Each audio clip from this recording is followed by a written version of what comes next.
बिलखुसूस मोहतरम हाफिज़ ग़ुलाम मुस्तफ़ा वारसी साहिब, बुज़ुर्गान मोहतरम, मुंतज़िमा मजलिस मस्जिद हाज़ा,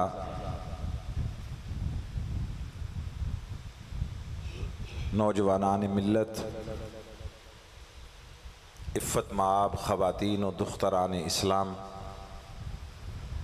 और जुमला खुशबख्त व सआदतमंद हाज़रीन व शुरकाए मजलिस, अल्लाह जल्ल मजदहू की करम नवाज़ी और फ़ज़ल व एहसान से हम सब शब जुमा की इन अज़ीम और आला सातों में अल्लाह के घर में बैठकर उसके महबूब मुकर्रम सल्लल्लाहु अलैहि वसल्लम के महबूब और सबसे ज़्यादा प्यारे फ़र्द हज़रत सैयदना इमाम हुसैन रज़ी अल्लाह ताला अन्हो के वाक़या शहादत और अज़मत अहले बैत के उन्वान से इस पाकीज़ा मजलिस में जमा हैं। मैं अज़ीज़ मुकर्रम मोहतरम अल्लामा मेहताब अज़हर राजपूत साहिब, उनको तहरीक मिनहाजुल कुरान के जुमला ज़िम्मेदारान और उसके तमाम फोरम्स और इस कार खैर में शरीक व शामिल और मुआवनत करने वाले तमाम अफराद व तबक़ात, उनको ये अज़ीम सआदत नसीब होने पर हदिया तबरीक पेश करता हूँ और अल्लाह की बारगाह में दुआ गो और इल्तिजा गुज़ार हूँ कि वो हमें दुनिया, कब्र, क़यामत और जन्नत हर जगह पर इन्हीं अज़ीम निस्बतों का साहिबान अता फ़रमाए और इनकी शफ़क़त और इनकी निगाह इनायत वो हमारा मुक़द्दर और नसीब बना दे। यहाँ आकर बैठने तक मेरा मज़मून कोई और था, फिर इनका कलाम सुना, उसमें एक शेर में इन्होंने सूरह कौसर की पहली आयत वो पढ़ी, तो बस उससे फिर मेरा ज़हन इधर मुतवज्जे हुआ। मैंने कहा इसी पर गुफ्तगू करते हैं इंशाअल्लाह बतौफ़ीक़ इलाही।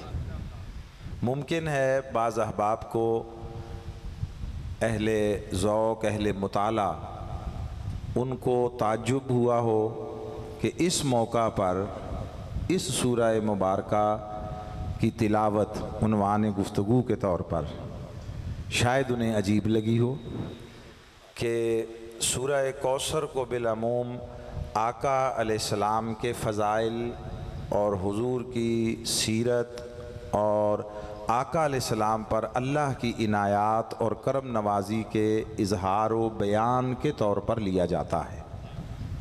तो ये मौका तो शहादत इमाम हुसैन रज़ी अल्लाह ताला अन्हु और वाक़या करबला का है, तो इसमें क्या जोड़ बनता है। बाज़ अहबाब को मुमकिन है इस पर ताज्जुब हुआ हो।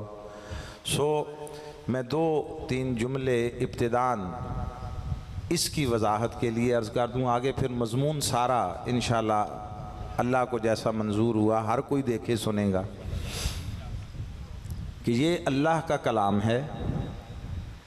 जिस तरह उसकी कोई हद नहीं, इसी तरह उसके कलाम की भी कोई हद नहीं,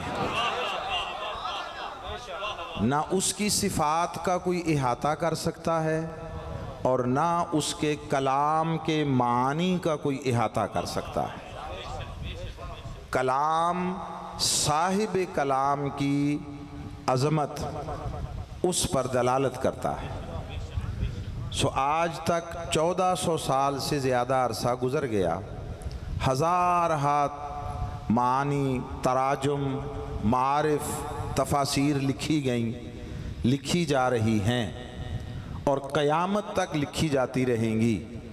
कुरान मजीद के कलिमात वही रहेंगे, वो ना कम होंगे, ना ज़्यादा होंगे, ना तब्दील होंगे, वही रहेंगे। मगर जिस तरह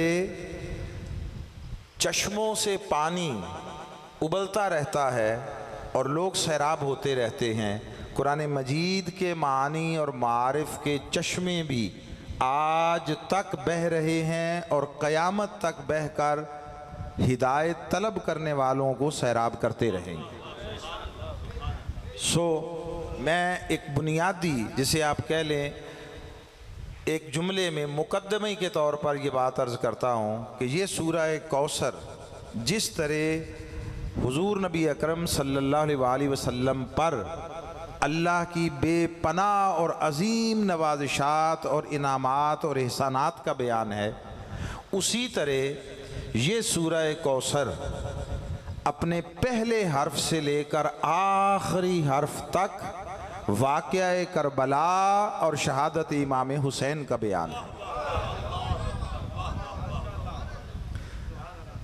अब जहाँ से हम बात की इब्तिदा करते हैं कि बिलअमूम हम लोग कोर्स की किताबों में, ख़ासकर जो स्कूल कॉलेजेस के सिलेबस और निसाब और कोर्स हैं, उन किताबों में जो इसका शान नुज़ूल पढ़ते हैं, जितना बताया जाता है वो दुरुस्त है, उसमें इनकार नहीं है। मगर बदकिस्मती से हमारे यहाँ सिलेबस, निसाब वो दीन सिखाने के लिए थोड़ी पढ़ाए जाते हैं, वो तो सिर्फ़ और सिर्फ बच्चों को नंबर कमाने के लिए बताए जाते हैं।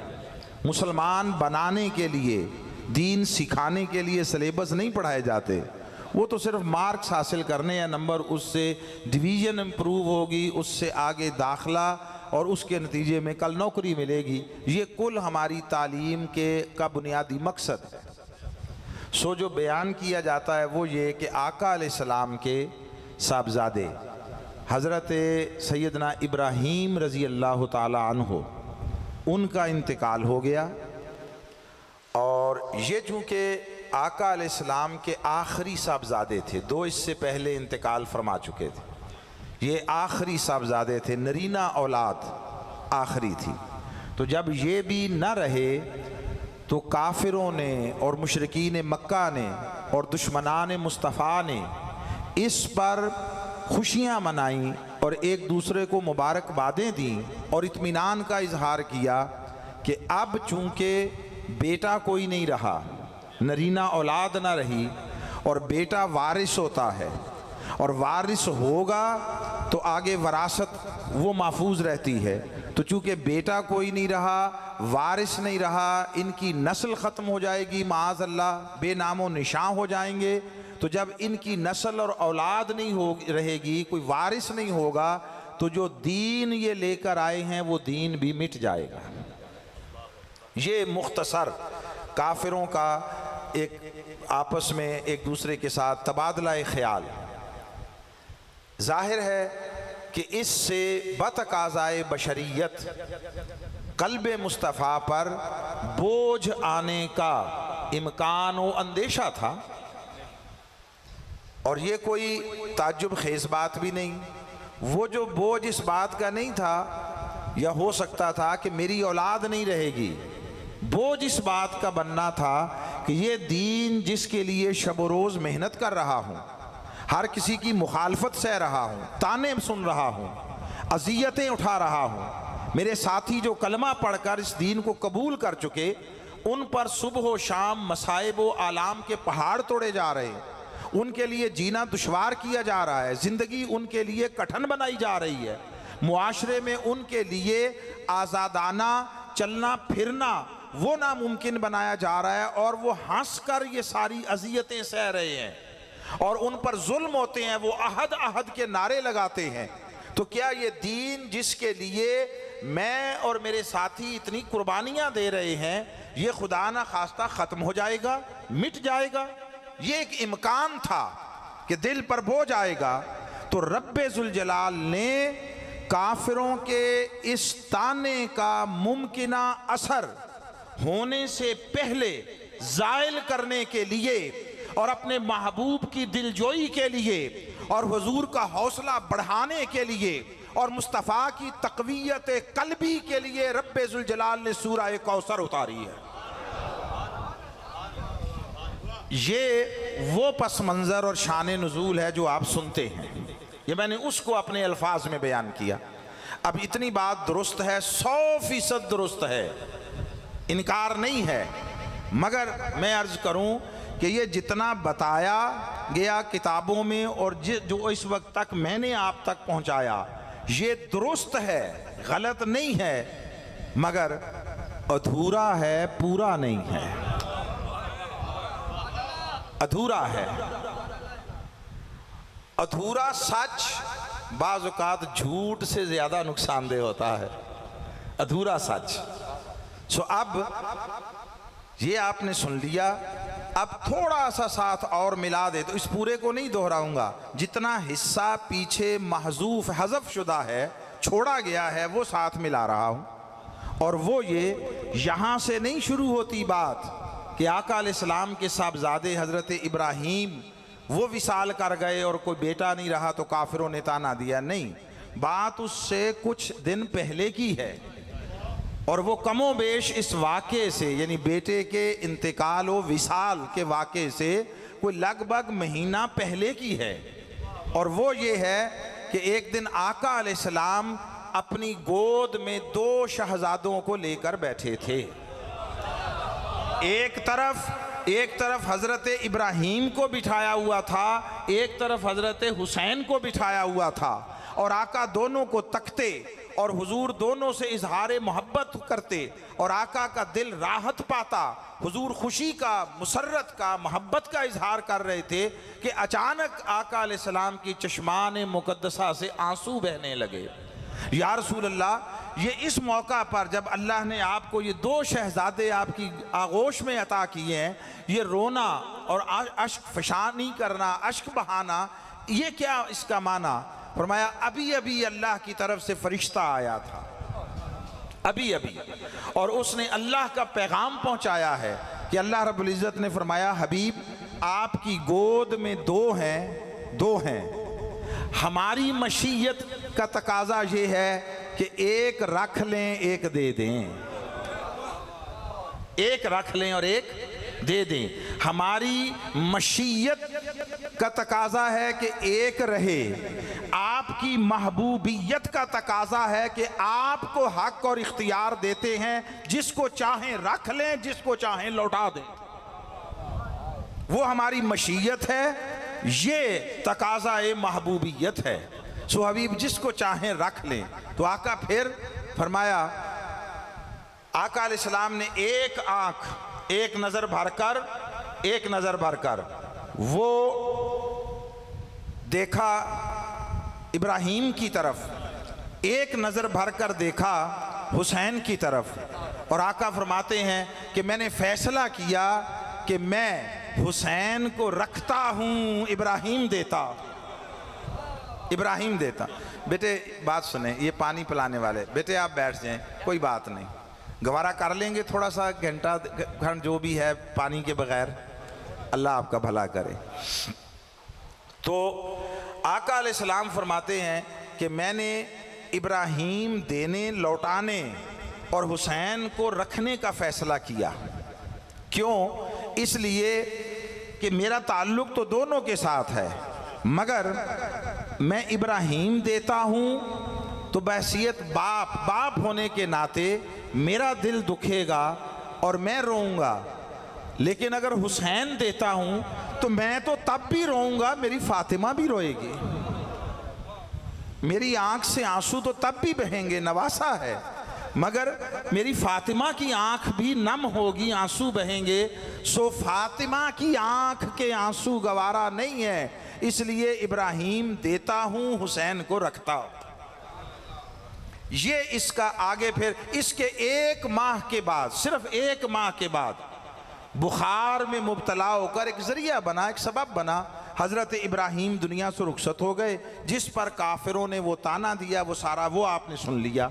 अब उस ताने के जवाब में सूरह कौसर आई है, जिसका हम तर्जुमा यूं करते हैं किताबों में, मिंबरों पर, इन्ना आतैना कल कौसर, हबीब आपको हमने हौज़े कौसर अता कर दिया, हमने नहरे कौसर अता कर दी।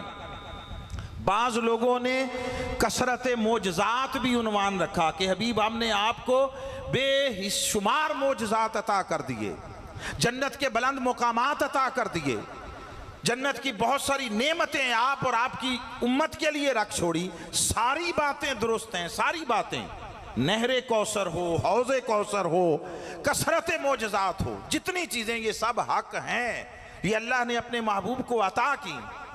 मेरा सवाल बड़ा सादा सा है, सादा सा। उन्होंने ताना दिया कि अब इनका वारिस नहीं रहा, नस्ल नहीं रहेगी, औलाद नहीं रहेगी, लिहाजा बेनामो निशान हो जाएंगे। ये था काफिरों का ताना। अल्लाह ने जवाब में तकवीयत कल्बी मुस्तफ़ा के लिए, हुजूर के अपने महबूब की दिलजोई के लिए सूरह कौसर उतारी। और हम तर्जमा करें कि ये हौज़े कौसर है, नहरे कौसर है, बेशुमार मोजज़ात है। आप ज़रा उन एतिकादी पहलुओं से बिल्कुल अलग होकर, न्यूट्रल होकर, एक आम इंसान होकर मुझे बताइए कि चाहे हौज़े कौसर हो, नहरे कौसर हो, बेशुमार मोजज़ात हों जो अल्लाह ने अता किए हुए अपने महबूब को, मगर इस बात से कि आपको हौज़े कौसर दिया है, काफिरों के मुंह बंद होंगे? उन्हें आखिरत में जो हौज़े कौसर मिलना है, नहरे कौसर मिलनी, उन्हें गरज क्या? वो तो आखिरत को मानते ही नहीं है, वो तो बास बादल मौत, इस पर ईमान ही नहीं रखते। उन्होंने तो ताना दिया इनकी नस्ल मिट जाएगी, वारिस नहीं होगा। तो जवाब कोई ऐसा होना चाहिए कि जिससे हुजूर की भी दिल जोई हो, मगर बदबख्त काफिरों के ताने का रद्द हो, मुंह बंद हो उनके, फिर बात जुड़ती है ना। ये हौज़े कौसर वाली बात बोलिए कुछ जुड़ती है इस टेक्स्ट में? नहीं जुड़ती। और अल्लाह की बात कभी बेजोड़ हो नहीं सकती, तो कोई जोड़ तलाश कर, उसकी बात में जोड़ है, हमें दिखाई नहीं देता, हम ढूंढते नहीं हैं, हम तलाश नहीं करते हैं, तलाश नहीं करते। अब मैं पहले उसका एक माना कर रहा हूं, फिर उस माने की तस्दीक के लिए बहुत सारे दलाइल आएंगे, जितना वक्त ने इजाजत दी। अब एक तर्जुमा कर रहा हूं, तर्जुमा जिम्मेदारी के साथ, आगे उसके दलाइल आएंगे। तर्जुमे को आपने अभी सिर्फ एज इट इज सुन लेना है। तर्जुमा ये कर रहा हूं, हबीब इन्होंने ताना दिया, तेरी औलाद नहीं होगी, तेरी नस्ल मिट जाएगी, तेरा वारिस कोई नहीं होगा, तेरा नाम लेवा कोई नहीं होगा, तू बेनामो निशान हो जाएगा। हबीब झूठ बोलते हैं ये बेईमान, बदबख्त, इनको ये अपने उस कुफ्र, इर्तिदाद और बद एतिकादी के सहराओं में भटक रहे हैं। सोनिया इन्हें खबर ही नहीं। मैं ऐलान करता हूं, ये कहते हैं तेरी औलाद नहीं रहेगी, मैं कहता हूं इन्ना आतैना कल कौसर, तेरी औलाद इतनी फैलेगी, रुए जमीन पर किसी की औलाद इतनी ना होगी।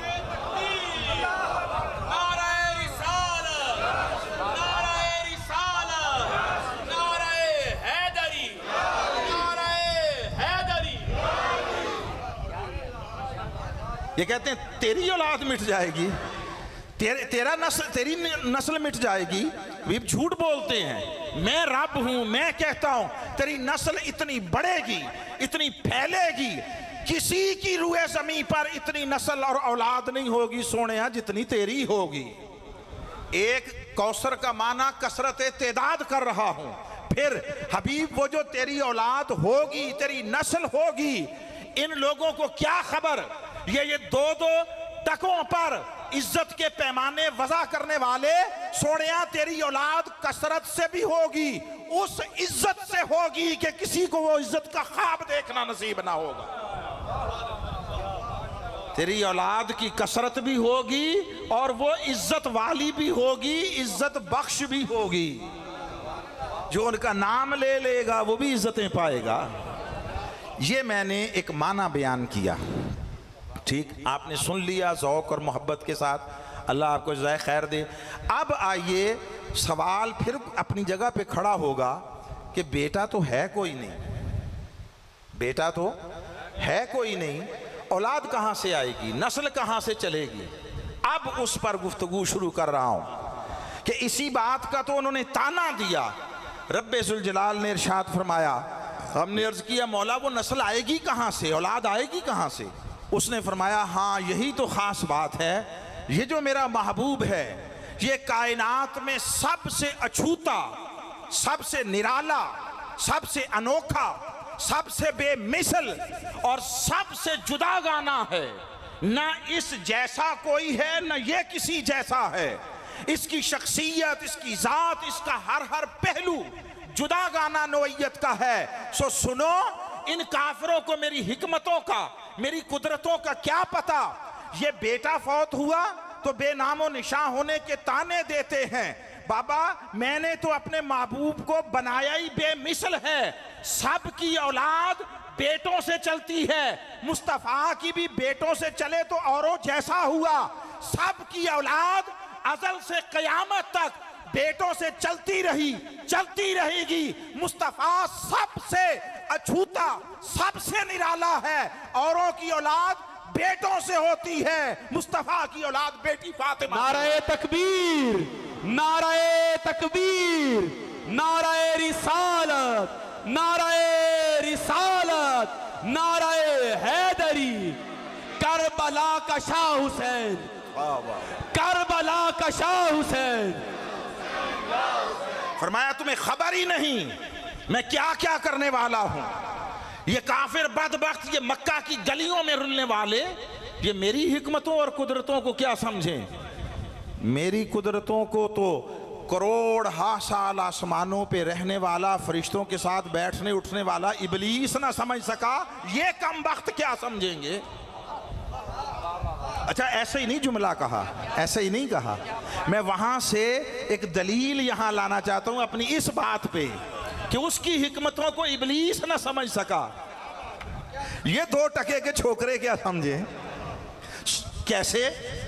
अब आप सुनते हैं सारी ज़िंदगी, वाक़या पढ़ते आए हैं, सुनते आए हैं कि अल्लाह ने हज़रत आदम अलैहिस्सलाम को हुक्म दिया, या आदम उस्कुन अंत व ज़ौजुकल जन्नह फकुला मिनहा रगदन हैसु शिअतुमा वला तक़रबा हाज़िहि शजरा फतकूना मिनज़ ज़ालिमीन। ए आदम तुम और तुम्हारी अहलिया ज़ौजा हव्वा यहाँ जन्नत में रहो, जो चाहो खाओ पियो, इस दरख्त के करीब न जाना वरना ये फिर बात ठीक नहीं होगी। ये कहा। अच्छा आपने तफसीरें पढ़ी, तर्जुमे पढ़े, फिर हज़रत आदम अलैहिस्सलाम उस दरख्त तक चले गए। कैसे चले गए कि शैतान ने उन्हें वरगलाया। यही सुनते हैं ना, मैं इसमें कोई नई बात नहीं ला रहा। शैतान ने उन्हें वरगलाया। सवाल ये है कैसे वरगलाया। तफसीरें पढ़ लें, आपको 100 वाक़यात मिलेंगे। कहीं लिखा होगा सांप के मुंह में बैठकर चला गया, कहीं उधर बाहर खड़ा होकर उन्हें आवाज़ से, तो चूँकि अंदर तो वो जा नहीं सकता था। अब जन्नत कोई छोटी, कोई 1.5 मरले की तो है नहीं, ठीक है। ये आप सुनते हैं उलमाए कराम से कि एक दरख्त के नीचे घोड़ा सवार 500 साल तक भागता रहे तो एक दरख्त का साया ख़त्म ना हो। तो उस दरख्त, जिस जन्नत में ऐसे दरख्त है, उस जन्नत की वुसअत का आलम क्या होगा। वो जो बाहर खड़ा वरगला रहा था, बस सिर्फ आदम ही सुन रहे थे, अल्लाह को नहीं सुनाई दे रहा था। अल्लाह को नहीं सुनाई दे रहा था। सांप के मुंह में बैठकर चला गया, औरों को नहीं नजर आया होगा, फरिश्तों को नहीं नजर आया होगा। मैं तो बात कर रहा हूं अल्लाह की, अल्लाह को भी नहीं नजर आया होगा, माज़अल्लाह, अल्लाह को नहीं पता चला होगा। ये बात इसलिए समझना जरूरी है कि इसको न समझने की बिना पर फिर हम आदम पर भी तोहमत लगाते हैं कि नाफरमानी हुई, जबकि अल्लाह कुरान में ऐलान करता है कि फनासिया व लम नजिद लहू अज़मा। आदम अलैहिस्सलाम से एक भूल हुई और हमने उनके दिल में ऐसा कोई इरादा ना पाया। कुरान है, कुरान। अब वो शैतान जो भी, मैं उस तफसील में नहीं जा रहा, उन्हें उस तरफ मुतवज्जे करता रहा, ये कहकर कभी कि मैं तुम्हें अल्लाह की इज्जत की कसम खाकर बताता हूँ, इस दरख्त का फल खाने का नतीजा ये है कि फरिश्ता बन जाओगे। ये कुरान है, या फरिश्ता बन जाओगे या हमेशा की जिंदगी पालोगे। सवाल ये है, आदम के लिए फरिश्ता बनने में क्या चार्म हो सकता था? सारे फरिश्तों तो सामने सजदे में पड़े थे। फरिश्ते उससे पहले सजदा कर, सजदल मलाइका तो कुल्लुहुम अजमाउन, सब ने, सिर्फ इबलीस ने नहीं किया। जिसने नहीं किया मरदूद हुआ, मरदूद हुआ। जो साजिद हुए यानी जिन्होंने सजदा कर दिया वो मकबूल ठहरे। तो बाबा मुझे बताइए, सजदा करने वाला अफजल होता है या जिसको सजदा किया जाए वो अफजल होता है? फरिश्ते साजिद बने, आदम मसजूद बने, मसजूद बने, तो साजिद अफजल होता है या मसजूद? मसजूद। तो जो खुद अफजल है, सादा लफ्ज, जो खुद 22वें स्केल में है, उसे आप कहें कि ये जो आपको जिस काम से रोका गया कर लो, तरक्की पाकर 20वें स्केल में आ जाओगे, कोई है उसके लिए इसमें चार कि ऑलरेडी 22वें स्केल पर है, और उसे आप कहें कोई बात नहीं, वो सदर पाकिस्तान ने जो भी कहा छोड़ उसको, तू ये काम कर, तुझे 20वां स्केल दिया जाएगा, क्या चार्म रहेगा? अरे आदम के लिए फरिश्ता बनने में क्या अट्रैक्शन हो सकती है? और उस वक्त तक तो मौत का तज़किरा ही नहीं है, अभी तो कोई मरा ही नहीं कायनात में, अभी कायनात में किसी पर मौत वारिद नहीं हुई। तो आदम अलैहिस्सलाम को क्या उसमें चार्म हो सकता है कि मुझे मौत नहीं आएगी? बात कुछ और थी। उसने खुदा की इज्जत की कसम खाकर कहा कि मैं तुम्हें बताता हूं, जो इस खा लेगा वो हमेशा की कुर्बत इलाहिया की जिंदगी पालेगा। वो जो महबूब की तरफ तबीयत में रग़बत थी और जो वक्त तख्लीक वजूद में आते हुए नफ़ख़े रूह के साथ जो उसका जलवा देखा था और उसकी तजल्ली पाई थी, उस तजल्ली की तलब ने हर एहतियात भुला दी। वो कहता रहा इसमें वो खास बात है, इसमें ये उधर जाते रहे, ये जाते रहे, वो खुश होता रहा, मैं अपने मकसद में कामयाब हूं, वो मुस्कुराता रहा, सब कुछ मेरे मंसूबे के मुताबिक हो रहा है, सब कुछ मेरे मंसूबे के मुताबिक हो रहा है। वो चाहता, अच्छा भाई वाकई अल्लाह चाहता था उस दरख्त को हाथ ना लगाएं, उसके करीब ना जाएं? अगर ऐसा ही था, वो दरख्त इतना बुरा था, उसको उठाकर जन्नत से बाहर फेंक दिया होता, एक बूटा बाहर फेंक दिया होता। अच्छा उसके इर्द गिर्द एक दीवार बना दी होती, ना सामने दिखाई देता ना उधर जाते, सामने भी रखा, मना भी किया, वो शैतान उधर रग़बत दिलाता रहा, ये मुतवज्जे होते रहे, कदम उठाते रहे, वो खुश होता रहा, वो मुस्कुराता रहा, वो मुस्कुराता रहा, जाने दिया, हाथ लगा लिया, फल खाना था जिस शय से मना किया था वो काम कर लिया, जब कर लिया अब कहा आदम रोका नहीं था, मौला 2 मिनट पहले ही कह देता, 2 मिनट पहले कह देता, ना कहीं हाथ ना लाई, रोके थे नहीं, खाने दिया, हाथ लगाने दिया, जब कर लिया का रोका नहीं था। अब जब उसकी तरफ से ये सदा आई कि मना नहीं किया था, अब उन पर एहसास जुर्म वो वारिद हुआ, उस एहसास जुर्म और एहसास गुनाह की बिना पर नदामत आई। यही मकसूद था, इसलिए कि पैदा करते ही मसजूद मलाइक ठहराया, हर शय का इल्म अता किया।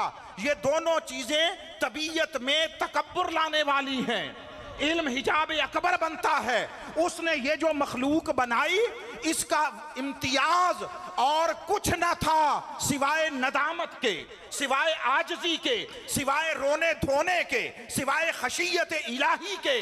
वो कभी पैदा ना हो सकता था जब तक एहसास गुनाह ना होता, एहसास जुर्म ना होता। जब ये हुआ तो साथ ही कहा अब जमीन पर उतर जाओ। यार लोग बोले कि सजा के तौर पर उतारा, अरे नादानो, सजा के तौर पर नहीं उतारा, उसने तो पैदा करने से पहले फरमाया था इन्नी जाइलुन फिल अर्द खलीफा, जमीन में खलीफा बनाना है। जिसे बनाया ही जमीन के लिए, जमीन पर ना उतारता कहां भेजता?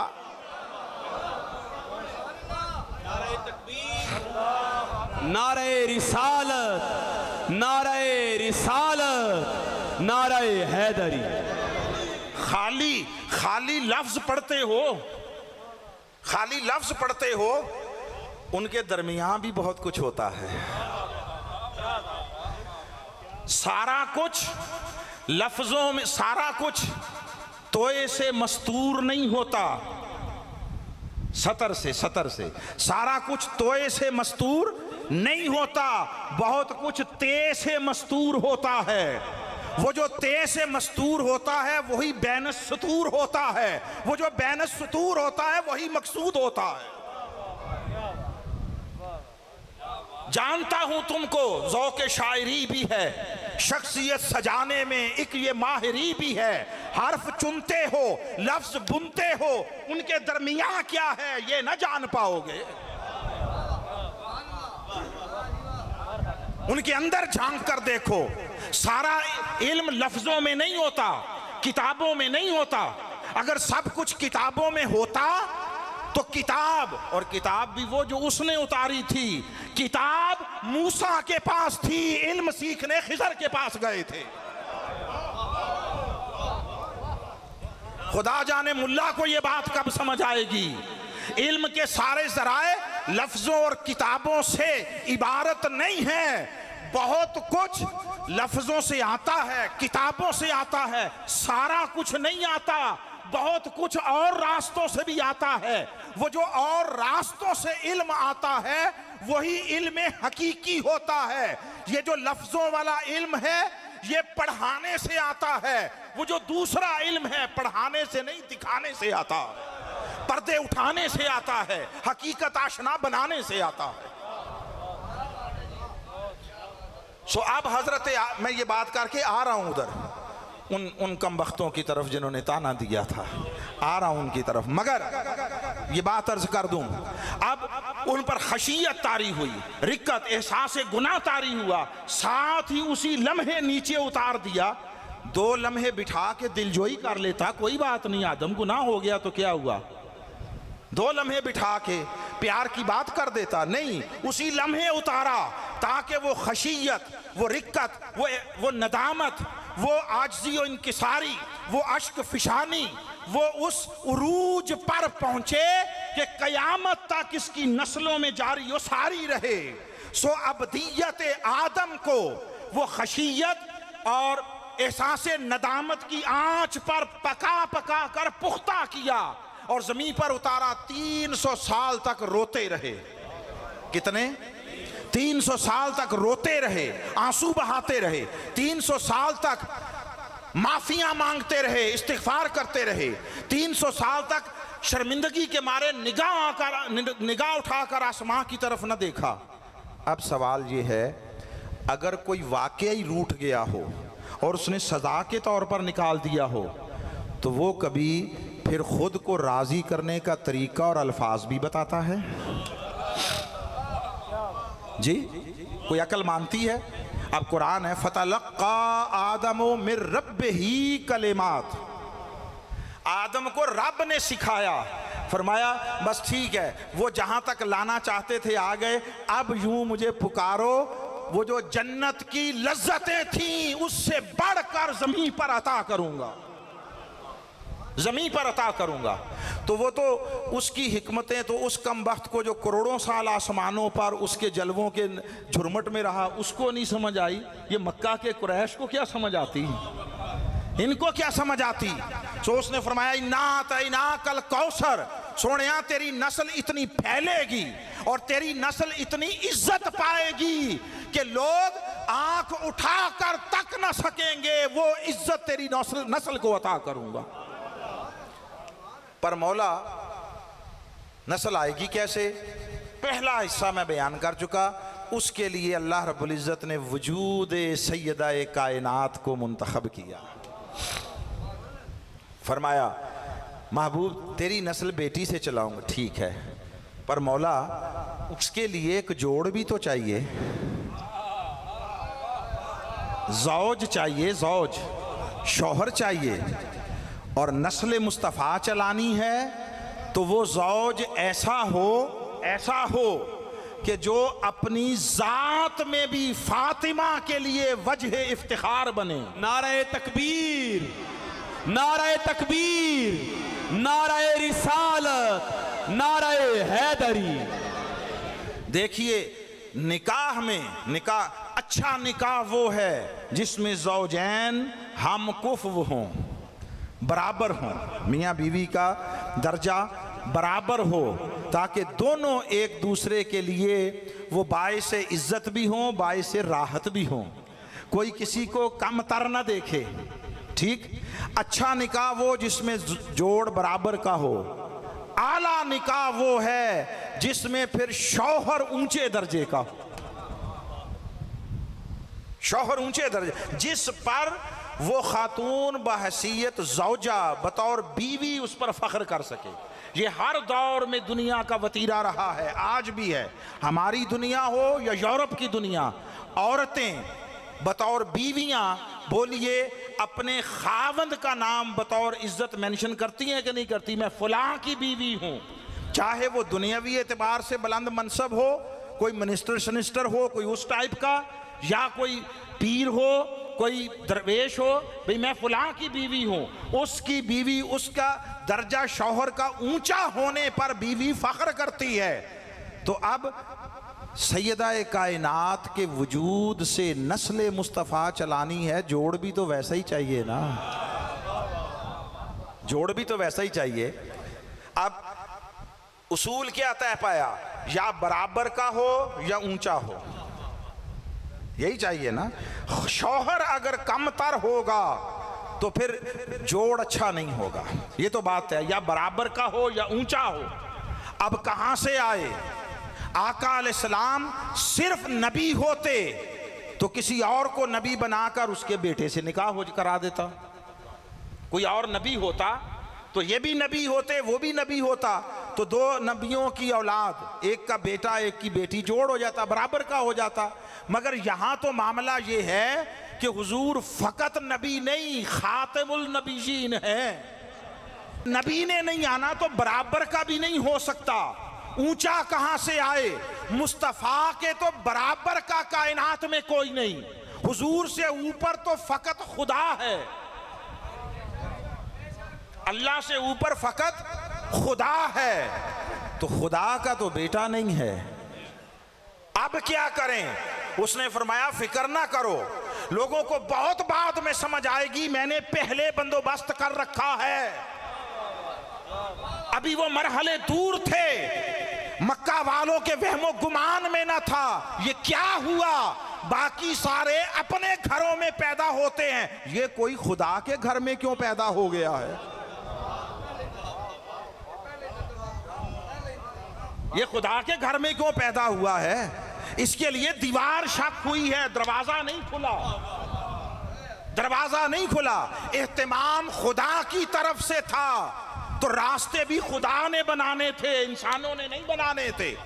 दरवाजा खोलकर दाखिल नहीं हुई उनकी वालिदा, वो गई उस कैफियत में थी, दीवार शक हुई, अंदर गई, दीवार बंद हो गई, लोग तकते रह गए, अभी यहां थी, अभी कहां गई। एक जुमला, एक लफ्ज की वजाहत के बगैर जो जितना उससे इक्तिसाब कर ले। तुम्हें क्या खबर, खुदा के घर का दर नहीं खुला था, दीवार खुली थी, जिसे घर वाले ने दीवार खोल कर बुलाया, तुम्हें क्या खबर कहां तक ले गया हो। या रसूल अल्लाह।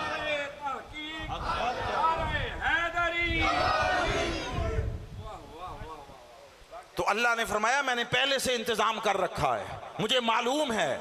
अभी ताने देने वालों के वहमो गुमान में भी न था जिस वक्त ये सारा कुछ हुआ। अब जब हजरत सैयदा कायनात के निकाह का वक्त आया, उनके जोड़ का वक्त आया, तो मौला जोड़ कहां से? मुस्तफा जैसा कोई नहीं, तो उनसे ऊपर कोई है नहीं। उसने फरमाया मैं तो हूं, मैं तो हूं। मौला तू तो है, पर तेरा कोई पुत्र तो नहीं है, तू लम यलिद वलम यूलद की शान का मालिक है, तेरा कोई बेटा तो नहीं। उसने कहा कोई बात नहीं, मेरा बेटा ना है ना हो सकता है, मगर मुंह बंद करने का एहतमाम किया है। फातिमा के लिए जोड़ चाहिए, ज़ौज चाहिए, तो सुनो, सारी कायनात देखे, मैंने आसमानों पर ऐलान करवा दिया, निकाह का बंदोबस्त कर दिया, दुनिया तके, शर्क से गर्ब तक, पस्त से बाला तक, लोगों आओ, जिस बेटी से मुस्तफा की नस्ल चलानी है, वो जो दुल्हन है वो मुस्तफा के घर की है, तो दूल्हा खुदा के घर का। नारे हैदरी, नारे हैदरी, नारे हैदरी। माशाअल्लाह,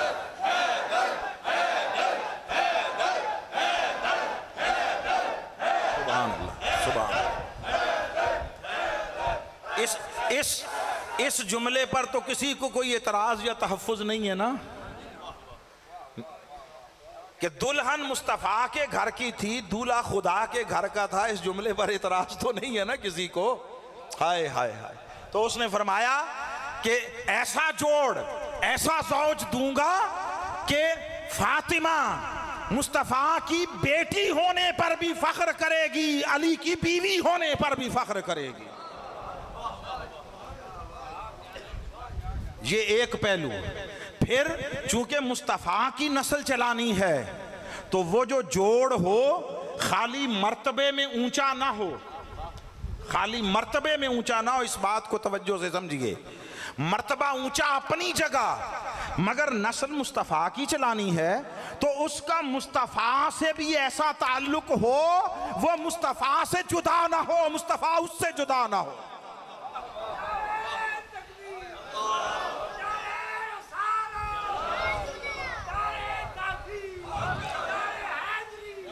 जोड़ खाली ऊंचा नहीं चाहिए, ऊंचा नहीं चाहिए।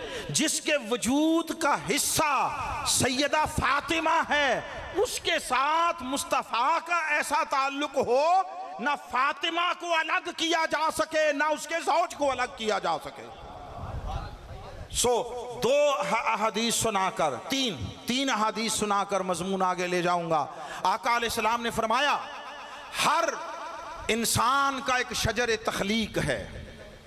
ये जो हमारे बशरी वजूद हैं, ये मजाजी हैं, ये फना हो जाने हैं, ये मट्टी हो जाने हैं, कीड़े खा जाएंगे, जिनको चाहेगा बचा लेगा। इनका नसीब वो ज़मीन मिट्टी के साथ मिट्टी होना है, क़यामत के दिन जैसे चाहेगा खड़ा कर लेगा, वो उसका मामला है, मेरा और आपका नहीं है।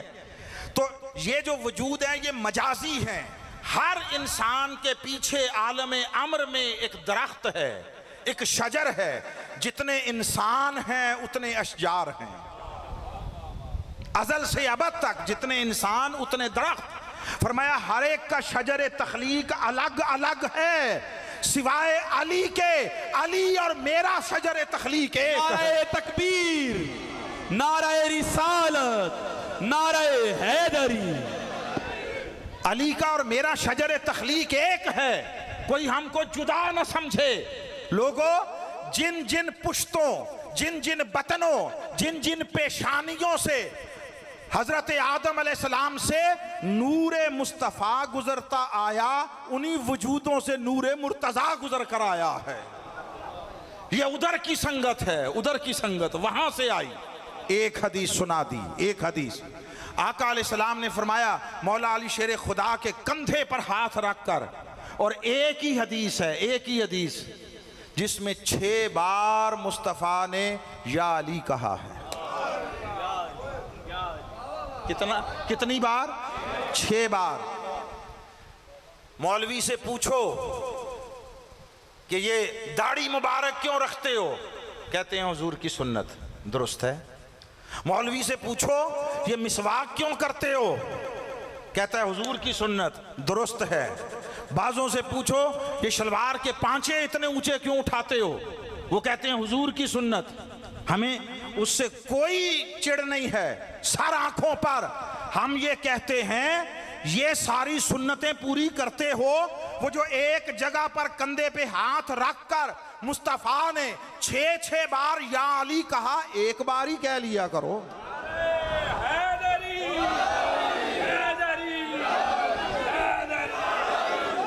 फरमाया लहमों का लहमी या अली, जिस्मों का जिस्मी या अली, दमों का दमी या अली, नफ्सों का नफ्सी या अली, मिसलों का मिसली या अली। कोई इसकी ऑथेंटिसिटी तोलना चाहे, इस वक्त वो ना मौका है ना उसका, मगर एक इशारा कर रहा हूं, ये वो कलाम मुस्तफ़ा है जिसको ताजदार गोलड़ा सैयदना पीर मेहर अली शाह साहब ने अपने कलाम में नज्म किया है। ये उनका शेर सुना रहा हूं जिसमें हदीस को उसके अंदर जड़ा है। हाय हाय, वो कहते हैं हुब्बे नबी है मेहरे अली है हुब्बे नबी। ये मेरे अली अपना नाम नहीं ले रहे, ये अली की में, यानी नबी की मोहब्बत, अली की मोहब्बत, और अली की मोहब्बत नबी की मोहब्बत। हुब्बे नबी है मेहरे अली है हुब्बे नबी, लहमों का लहमी, जिस्मों का जिस्मी, कुछ फर्क नहीं माँ बैन पिया।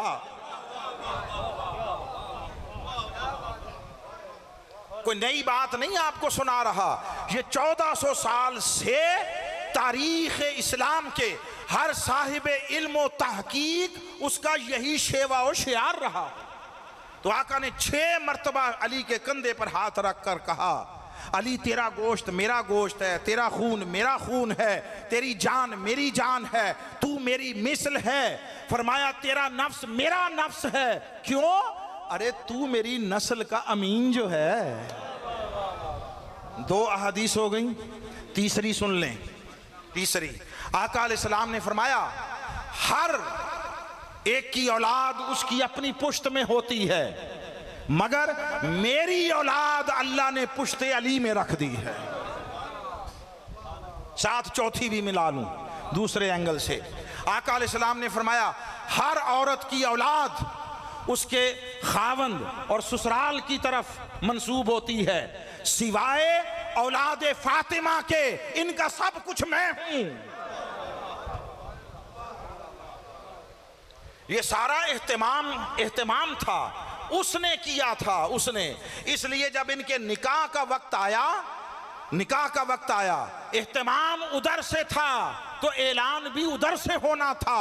सो अल्लाह रब्बुल इज्जत ने हबीब की तरफ वही भेजी और फरिश्ते के जरिए बताया, महबूब हमने आसमानों पर अली और फातिमा के निकाह का ऐलान कर दिया है, तुम जमीन पर उसका एहतमाम कर दो। नारा तकबीर, नारा रिसालत, नारा रिसालत, नारा हैदरी, हैदरी, हैदरी। अब आप समझे, ये इन्ना आतैना कल कौसर के ज़मन में अर्ज कर रहा हूँ, ये उसकी तफसीर के मुकाम पर अर्ज कर रहा हूँ, तफसीर के मुकाम। फरमाया हबीब झूठ बोलते हैं, इन्हें समझ नहीं है, अकल मत शऊर ने छू कर नहीं गुजरा, ये मेरी हिकमतों और कुदरतों को क्या जाने, ये सब मिट जाएंगे, तेरी नस्ल कयामत तक आलम इंसानियत में सितारों की मान चमकती रहेगी, मुअज़्ज़ज़ रहेगी। फिर जब सुबह, वाह वाह वाह वाह वाह, ये मेरी खुशबख्ती, सुभान अल्लाह। ये सादात की सरपरस्ती में ये सारा कुछ हो रहा है, ये उनके घर की बातें हैं, हम तो अपनी खुशकिस्मती के हुसूल के लिए अर्ज कर रहे हैं। ये उनकी बातें, ये इनके एजाज़ात हैं, ये इनकी फजीलतें हैं। बाज़ लोग यूं भी कहते हैं कि भाई बस ये मुकद्दर की बात थी। अच्छा यूं ही सही, तुम फजीलत कह लो या मुकद्दर कह लो, हकीकत तो नहीं झुटलाई जा सकती। कोई काबे में पैदा हुआ, फजीलत कह लो या किस्मत कह लो, है तो उसी का एजाज, और तो किसी का नहीं। अल्लाह रब्बुल इज़्ज़त ने एहतमाम कर दिया, फरमाया हबीब तेरी नस्ल को आगे कायम रखने का ऐसा इंतज़ाम करूँगा, इनके बड़ों को भी समझ नहीं आएगी, और जो इनका सबसे बड़ा है उसको भी नहीं समझ आई, इनको क्या समझ आएगी। ये कर दिया। हम आगे बढ़ना आप चाहते हैं, यानी यहाँ पे भी, इस जगह पर भी बहुत सारी बात हो सकती है, मगर हम आगे जाना चाहते हैं। अब अल्लाह ने फरमाया फसल्लि लिरब्बिक वनहर। हबीब अब ये जो फ़ा है ना, फ़ा, इसके कई मफ़हूम हैं, उसमें से एक सिर्फ ले रहा हूँ मुरादी तौर पर। अच्छा, उसका एक मुरादी माना भी कर दूं, इन्ना आतैना कल कौसर। अब सोनिया तू मगमूम ना हो, रंजीदा खातिर ना हो, तू इनके तानों से परेशान क्यों हो। इन्ना आतैना कल कौसर, हमने आपको फातिमा जो अता की है। वजूद फातिमा मिसदाक कौसर है, वजूद फातिमा पर इतलाक कौसर है। सो अब फसल्ले ले रब्बे का वनहर, सो बस सोनिया अब तू भी नमाज पढ़ अपने रब के लिए और कुर्बानी दे। सवाल ये है कि इस हुक्म के आने से पहले क्या हुजूर नमाज नहीं पढ़ते थे? सूरह कौसर के उतरने से पहले सबको पता है कब उतरी है। ये वो जो मुआशरती बाइकाट था उस दौरान, और आका अलैहिस्सलाम ने चैलेंज दिया कि उनके वो जो सारे सबा मुअल्लकात वगैरह वो सारे उनके वो सारे खाए गए, कीड़ों ने खा लिए, दीमक ने, लाओ इसका जवाब। 3 आयतें हैं, चौथी आयत बना कर ले आओ, खाली नहीं बना सके। तो क्या हुजूर उससे पहले नमाज नहीं पढ़ते थे? हुजूर भी पढ़ते थे, मौला अली शेर खुदा भी पढ़ते थे, हज़रत खदीजतुल कुबरा भी पढ़ती थी। फर्जियत नमाज का हुक्म आने से पहले पढ़ते थे। मज़ाफ़ात मक्का में कोई लोग आए, उन्होंने सहने काबा में देखा कि एक शख्स खड़ा है, उसके साथ एक बच्चा है, एक खातून है, वो कुछ मामूल से हट कर कोई हरकत व सकनात हैं, कभी खड़े होते हैं, कभी घुटनों के बल झुक जाते हैं, घुटनों पर हाथ रखकर, कभी जमीन पर सर रख देते हैं। पूछा ये कौन है, क्या कर रहे हैं? अहले मक्का बता रहे हैं ये मोहम्मद हैं, ये साथ अली हैं, ये उनकी ज़ौजा खदीजा हैं, ये एक नया दीन लेकर आए हैं, ये उस दीन के मुताबिक अपने रब की इबादत कर रहे हैं जिसको ये नमाज कहते हैं। खुदा ने अभी हुक्म नहीं उतारा था। ये सारा कुछ तरतीब यूं नहीं है, ये एक इजाफी जुमला है अजमत मुस्तफ़ा के मुकाम पर। यूं तरतीब नहीं है, लोग समझते हैं और कहते हैं, आज भी बयान करते हैं कि जूं जूं अहकाम और कुरान उतरता गया मुस्तफ़ा करके दिखाते गए। हमें यूं नहीं दिखाई देता, हमें यूं दिखाई देता है जैसे जैसे मुस्तफ़ा करते गए तू कुरान उतरता गया। नारे तकबीर, नारे रिसालत, नारे रिसालत, नारे हैदरी। ये नमाजें भी खुदा ने बाद में फर्ज की थी, मुस्तफ़ा पहले पढ़ रहे थे। मौला अली शेर खुदा ने फरमाया, मैंने लोगों के नमाज पढ़ने से 7 साल पहले नमाज शुरू की थी, 7 साल पहले। सो जब नमाज पहले पढ़ रहे थे तो फिर ये कौन सी नमाज है? फसल्ले ले रब्बे का वनहर। ठीक, ये मेराज के मौका पर भी सूरत नहीं उतरी। अगर मेराज के मौका पर आसमानों पे अर्श पे उतरी होती तो फिर भी कोई बात जुड़ती थी ना। नमाज सबको मालूम है ना, ये बिल इत्तेफाक कब फ़र्ज हुई? शबे मेराज। वो 50 हुई और जा कर 5 रह गई। तो नमाज तो वहाँ, ये जो सूरह कौसर में फरमाया जा रहा है फसल्ले ले रब्बे का वनहर, नमाज भी पढ़िए रब के लिए और कुर्बानी भी कीजिए, ये कौन सी नमाज है? अब दोनों आयतों में रब्त कायम करने लगाऊं। अल्लाह ने फरमाया, हबीब इन्होंने ताना दिया तेरी नस्ल नहीं रहेगी, मैंने ऐसा इह्तिमाम किया इन काफरों के मुंह बंद करने का और तेरी नस्ल को कायम रखने का कि इन पूरी कायनात में ऐसा इह्तिमाम किसी के लिए नहीं। अब उसका महल्ले शुक्राना है। अब उस इह्तिमाम का जो तेरी नस्ल को कायम रखने का मैंने किया उसका शुक्राना है। तो उस जैसा इह्तिमाम किसी के लिए नहीं किया तो नमाज भी ऐसी होनी चाहिए ना जैसी नमाज कोई ना हो, कुर्बानी भी ऐसी होनी चाहिए कि वैसी कुर्बानी भी कोई ना हो। जो महल्ले नेमत है वही महल्ले शुक्र होगा ना, वही महल्ले शुक्र होगा। जिस दर्जे की नेमत है शुक्र भी उसी दर्जे का होगा। जहां नेमत उतरी है शुक्राना भी वहीं से होगा, वहीं से होगा।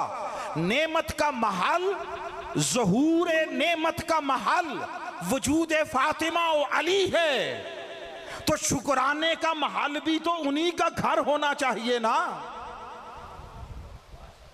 नेमत आपको मिली हो तो शुक्राना और खुशियां या जो भी उसका इजहार शुक्र है वो मैं तो नहीं करूंगा, आप नहीं करना है ना। तो जहां नेमत उतरती है शुक्राना वहीं पर वाजिब होता है।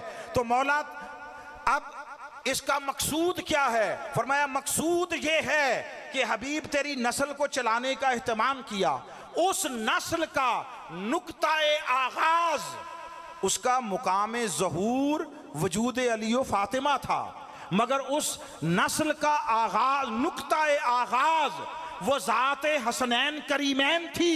यहां से नस्ल शुरू हुई है जो क़यामत तक चलेगी, तो शुक्राना भी तो यहीं से आएगा ना। फिर वो जुमला कह रहा हूं, एहसान ऐसा नस्ल को कायम रखने का कि कायनात में किसी और के लिए नहीं, तो नमाज भी ऐसी होनी चाहिए ना कि वैसी नमाज भी कोई और ना हो, कुर्बानी भी ऐसी होनी चाहिए कि वैसी कुर्बानी भी कोई और दिखाई न दे। सो हुजूर ने अर्ज किया, मौला तेरा हुक्म सराखों पर ऐसा ही होगा, ऐसा ही होगा। सो हुजूर अलैहिस्सलातु व तस्लीम ने पहले दिन से इस बात का एहतमाम किया कि इन शहजादों को तैयार किया, इनकी तरबियत की, इनकी तरबियत हत्ता के इनके वालिदैन पर भी छोड़ी नहीं, मुस्तफ़ा ने अपने जिम्मे ली है। वालिदैन, अब जरा देखिए ना इस कौल मुस्तफ़ा को सुनिए। आप में से जो लोग हाज जुमरा वगैरह के लिए गए और मस्जिद नबवी वगैरह की हाज़िरी का शरफ़ मिला वो जानते हैं, ये आका अलैहिस्सलाम का हुजरा और साथ ये हज़रत सैयदा कायनात का दर अतहर साथ साथ है ना, जुड़े हुए। ठीक है, अब आका अलैहिस्सलाम अपने हुजरे से निकले, मस्जिद में नमाज के लिए जाने लगे। उधर सैयदा कायनात के घर से हसनैन में से किसी एक या हजरत इमाम हुसैन के रोने की आवाज आई। आका अलैहिस्सलाम नमाज पढ़ने जा रहे हैं खुदा की बारगाह में, वहीं से मुड़े, पलटे, दरे फातिमा पर पहुंचे और फरमाया, बेटी फातिमा, हुसैन को रोने न दिया करो, मुझे तकलीफ होती है, मुझे तकलीफ होती है। बाबा कोई पूछे, ये माँ है, ये माँ है, कोई और नहीं है, खाला नहीं है, फुफो नहीं है, चाची नहीं है, कोई और रिश्ता नहीं है, सगी माँ है, और वो माँ फातिमा की बेटी है। और मुस्तफ़ा को मिजाज फातिमा का पता है, वो सीरत मुस्तफ़ा की मजहर है, वो आका अलैहिस्सलाम की शफकतों की अबीन है, हुजूर की मोहब्बतों की मजहर है। हुजूर उनसे फरमा रहे हैं, सैयदा कायनात से, बेटी फातिमा रोने न दिया करो, मुझे तकलीफ होती है। फिर आका अलैहिस्सलाम एक दिन घर तशरीफ ले गए और पूछा, बेटी हसनैन किधर हैं, हसनैन करीमैन? उन्होंने बताया, अब्बा जान हजरत अली लेकर गए हैं।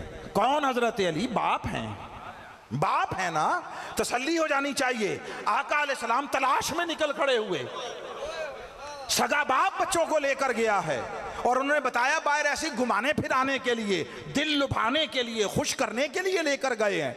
आका अलैहिस्सलाम तलाश के में निकल खड़े हुए, बाहर जाके एक जगह पे देखा, वो कहीं बैठे हुए थे सायादार जगह पर, और खजूरें थी कुछ, वो उनको खिला रहे थे। इत्मीनान हो जाना चाहिए ना, तसल्ली बख्श सूरत हाल है, बाप के पास हैं, खेल रहे हैं, बाप खजूरें खिला रहा है, उनकी दिलजोई कर रहा है। इसके बावजूद आका गए और फरमाया, अली मेरे बेटों को धूप तेज होने से पहले घर ले आना। अब ये सब क्या हो रहा है?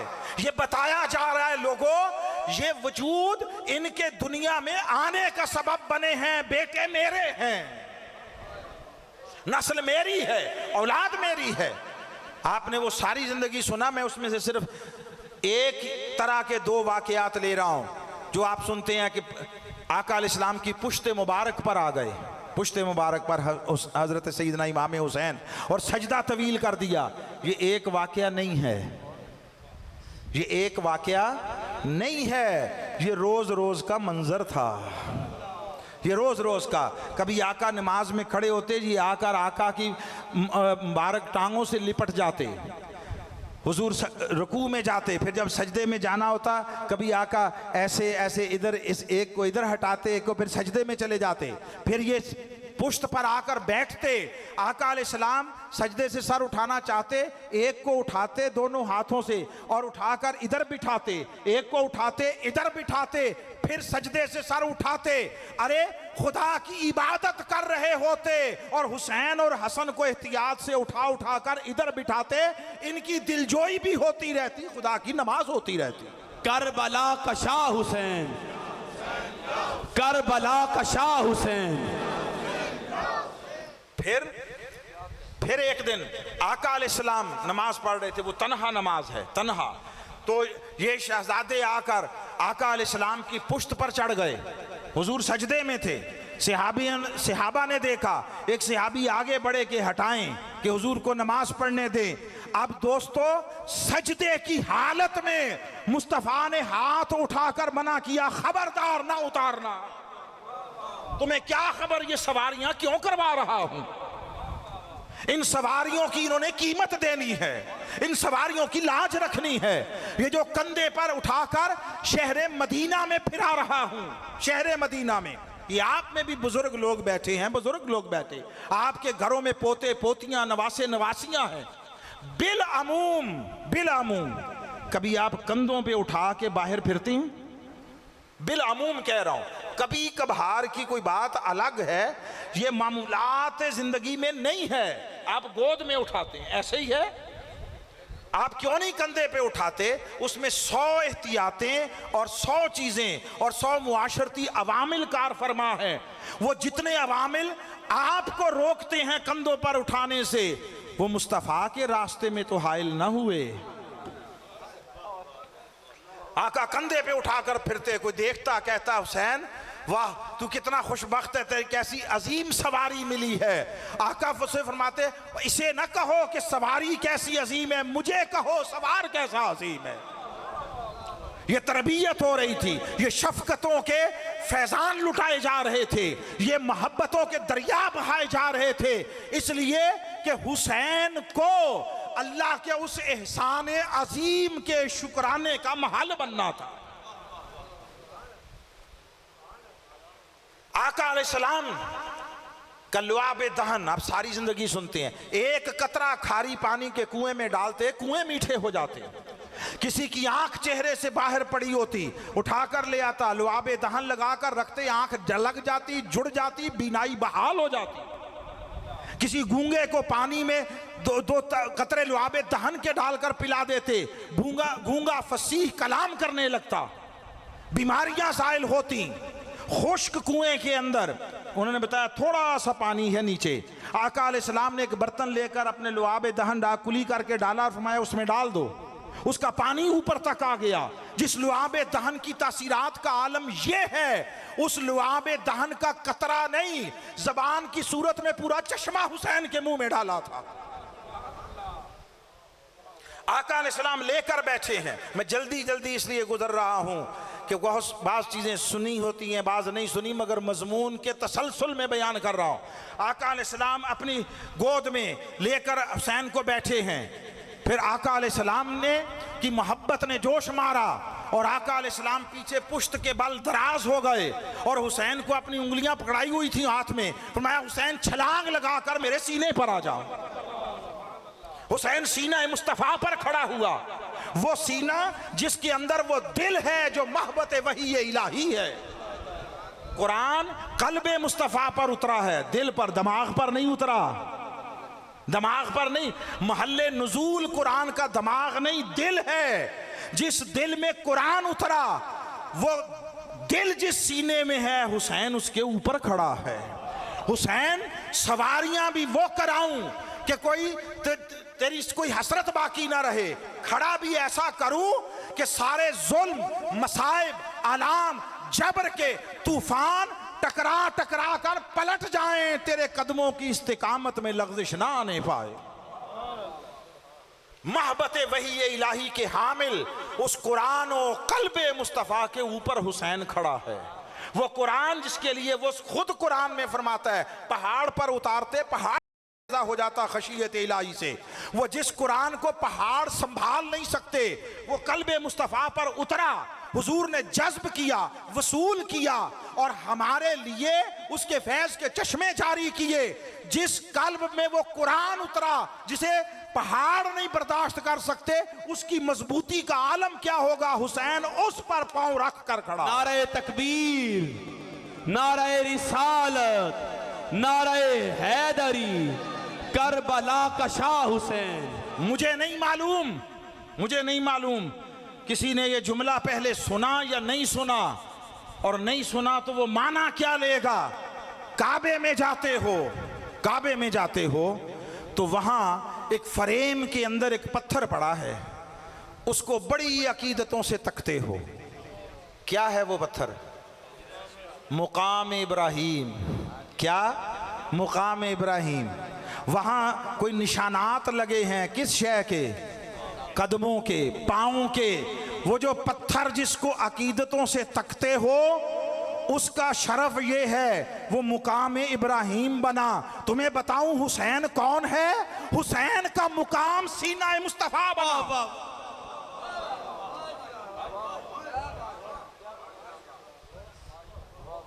हामिले कुरान जो कल्बे मुस्तफा है, वो जिस सीने में है, वो सीना मुस्तफा मुकाम हुसैन बना। ये सब हुसैन की तरबियत हो रही थी, हुसैन को पुख्ता किया जा रहा था। हुसैन को आदाब बंदगी नहीं, मकसूद बंदगी सिखाए जा रहे थे। मकसूद बंदगी। हुसैन, नमाज ऐसी हो अजल से अबद तक सीना धरती पर वैसी नमाज न किसी ने पढ़ी हो, न कयामत तक कोई पढ़ सके उस नमाज के लिए। इसलिए नमाजों में हुसैन के नाज उठाए जा रहे थे। वो रोज रोज आते थे, रोज रोज कंधों पे आका की पुश्त पर सवार हो जाते तो फरमा देते सैयदा कायनात से, बेटे जब नमाज पढ़ रहे हो ना आने दिया करो। एक मर्तबा नहीं कहा, ये मैं एक एक जुमला जिम्मेदारी से अर्ज कर रहा हूं। ठीक इस तरह हुसैन को तैयार किया, लुआबे दहन पिला कर हुसैन को, उसके कल्बो बातिन को मुस्तफा ने ऐसा कर दिया, वो शीरीं भी हो, मीठा भी हो, वो इस्तिकामत वाला भी हो, जुर्रत वाला भी हो। अरे हुसैन वजूद में जुदा रहा, अपनी तासीरात में, अपने बातिन में कामिल मजहर मुस्तफा बना। इस तरह पाल पाल कर जवान किया, बड़ा किया। मौला तूने अगर एहतमाम ऐसा किया जैसा कायनात के लिए किसी ने, कायनात में तूने किसी के लिए नहीं किया, तो शुक्राना भी ऐसा होगा तेरा कि किसी और ने ना किया होगा, ना कोई कर सकेगा। वाकयात की तरफ नहीं जा रहा मैं, सिर्फ इसके महल्ले तफसीर पर रहना चाहता हूँ। हुसैन मुस्तफ़ा की इन तरबियतों, इन तवज्जुहात, इन शफ़क़तों, इन इनायतों और आका अलैहिस्सलाम की करम नवाजियों के मरकज़ो महवर के तौर पर पलता रहा, बढ़ता रहा।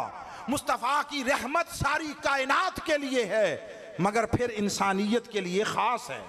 फिर रहमत सारी इंसानियत के लिए है, अहले ईमान के लिए ख़ास है, फिर तमाम अहले ईमान के लिए है, मगर फिर जो सिहाबा और अहले बैत हैं उनके लिए ख़ास है, फिर सब के लिए है। मगर वो रहमत व मोहब्बत मुस्तफ़ा जो फैले तो सारी कायनात को अपने साइबान के नीचे ले, वो सारी मोहब्बत और रहमत मुस्तफ़ा सिमट कर जब एक वजूद पर मरकूज होती है तो उस वजूद को हुसैन। नारे तकबीर, नारे रिसालत, नारे रिसालत, नारे हैदरी। हुसैन पलता रहा, आका की शफ़क़तों और इनायतों के चश्मों से सैराब हो कर, और हुजूर का मंजूर नज़र हो कर, फिर आका अलैहिस्सलाम अपना काम मुकम्मल करके तरबियत हुसैन का ज़ाहिर हयात से पर्दा फरमा गए, और आका अपना दीन वरासत के तौर पर हुसैन को सौंप कर, अब इसके लिए जुदा बहुत मजमून है, चूंकि वक्त चाहिए। यह भी जज्बात में कोई एक लफ्ज नहीं कह रहा। हुसैन को आका अपना दीन बतौर वरासत सौंप कर और खुद हुसैन को सरापा दीन बनाकर तब इस दुनिया से आका अलैहिस्सलाम ने पर्दा फरमाया है। आप कहेंगे कैसे? अच्छा बता देता हूँ, एक बात कर लेता हूँ, उससे इंशाअल्लाह तस्कीन ज़ौक़ का सामान मुयस्सर आएगा। अब वही एक रिवायत जिसमें हुसैन आका की पुश्त पर थे और सजदा तवील हो गया, सजदा, ये नबी की नमाज थी और आम नबी की भी नहीं थी, हुजूर की नमाज थी, इमामुल अंबिया की नमाज थी, ठीक, इमामुल मखलूकात की नमाज थी, बाद खुदा बुजुर्ग तुई इस मुकाम के हामिल की नमाज थी। अब उससे पहले ज़रा एक दो जुमले में दो नमाज़ों का हाल सुन लो।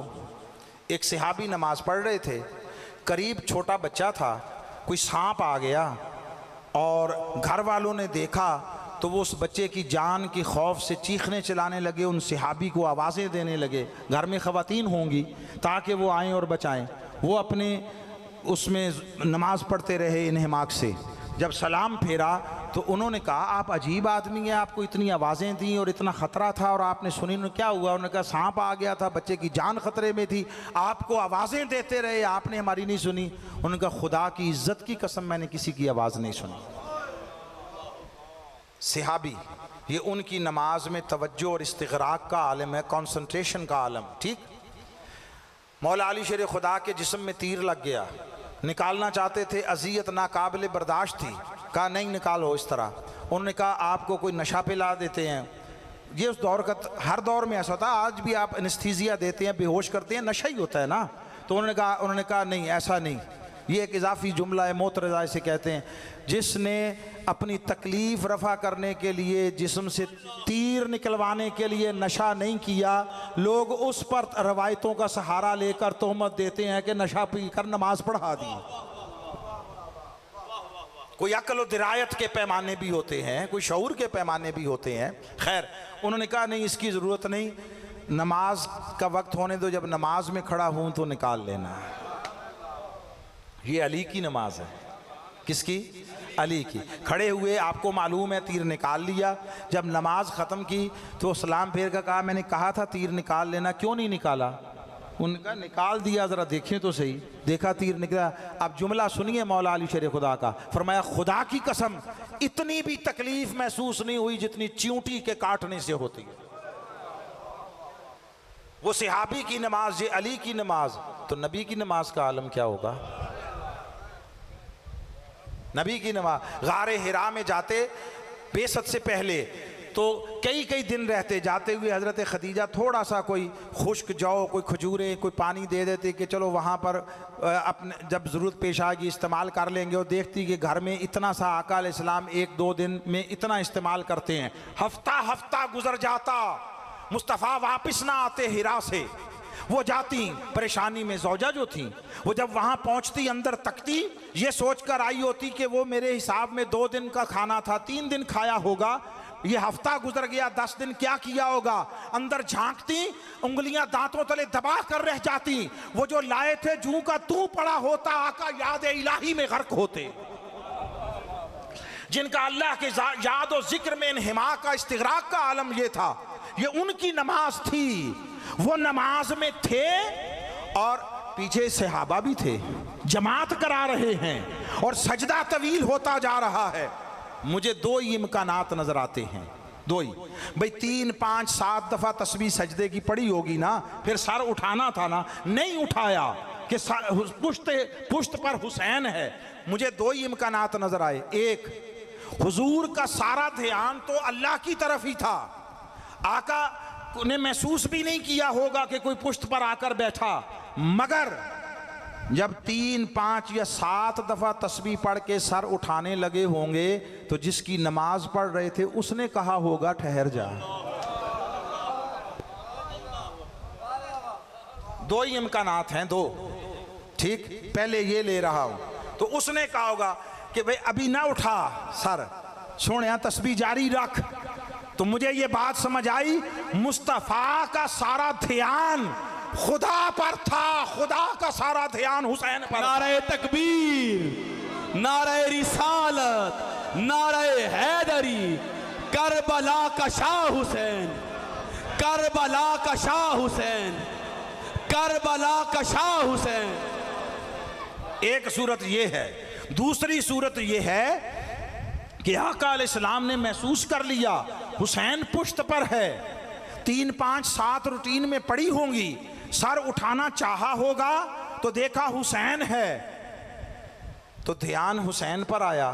कहा चलो तस्बीह 2 दफा और कर लेते हैं, तस्बीह 2 दफा और कर लेते हैं, 4 दफा कर लेते हैं, 6 दफा। अब क्या माना? ध्यान हुसैन पर था, तस्बीह खुदा की कर रहे थे। यहां मुल्ला बैसे करता है, नमाज में ध्यान हुजूर पर चला जाए तो नमाज का क्या बना? वो तो नबी हैं, उनका तो नाम शामिल है नमाज में। नमाज है ना मोहम्मद, 5 मरतबा हर कादे अखीरे में आता है ना, 5 मरतबा।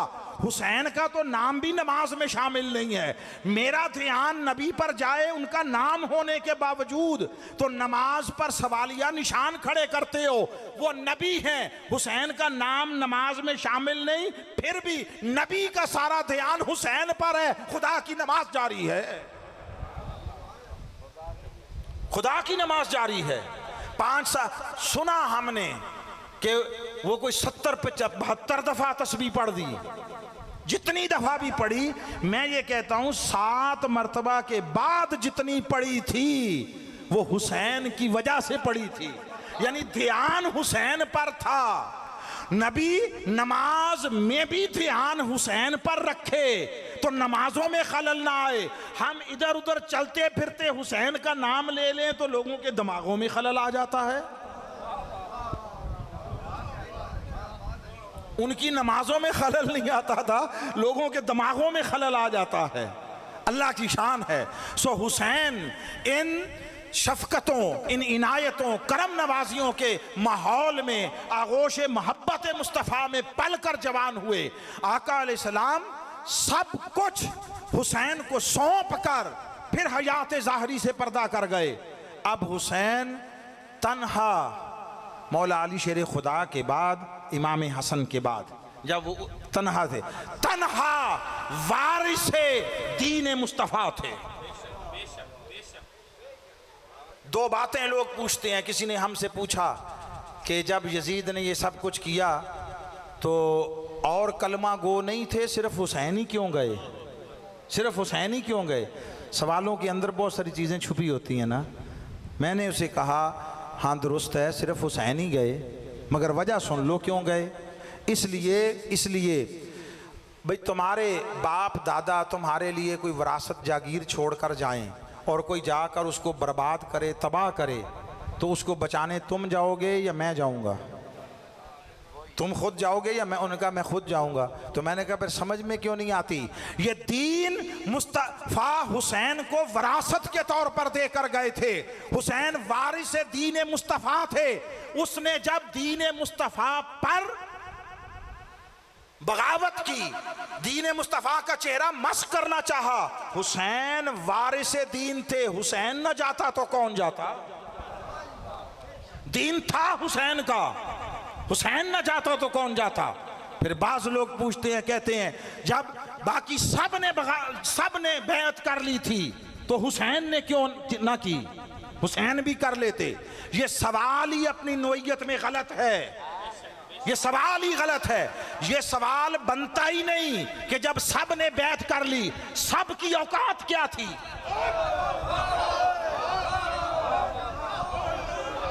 सब की हैसियत क्या थी? सब मिलकर जर्रा ना थे। हुसैन तन्हा कायनात था। हुसैनियत, हुसैनियत, हुसैनियत, करबला का शाह हुसैन, करबला का शाह हुसैन, करबला का शाह हुसैन। सो ये सवाल बनता ही नहीं है कि जब सब ने कर ली थी तो हुसैन ने क्यों ना की। सवाल बनता है तो ये बनता है जब हुसैन ने नहीं की थी तो सब ने क्यों की है।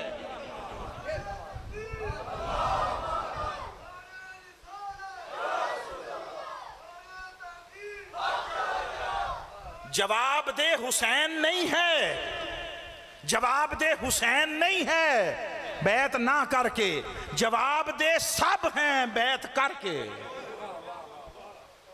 मैं कल परसों, ऐसे मेरी आदत नहीं है, मैं नहीं देखा करता, मगर मैं किसी तरफ से कुछ है आई, मैंने देख ली। कोई मौलवी मुफ्ती साहब वो ये कह रहे थे कि जो हाकिम होता है, ताकतवर हो और वो सारे इंतजामी इख्तियारात का मालिक हो, हामिल हो, तो वो उसकी बैत लाजिम होती है और उसके खिलाफ खुरूज नाजायज होता है। फिर तुम्हें समझ ही नहीं दीन की कि है क्या, तुम्हें खबर नहीं दीन की क्या है। तुम फिर कल कहोगे हाकिम तो नमरूद था, तुम फिर कल कह सकोगे हाकिम तो फिरौन था।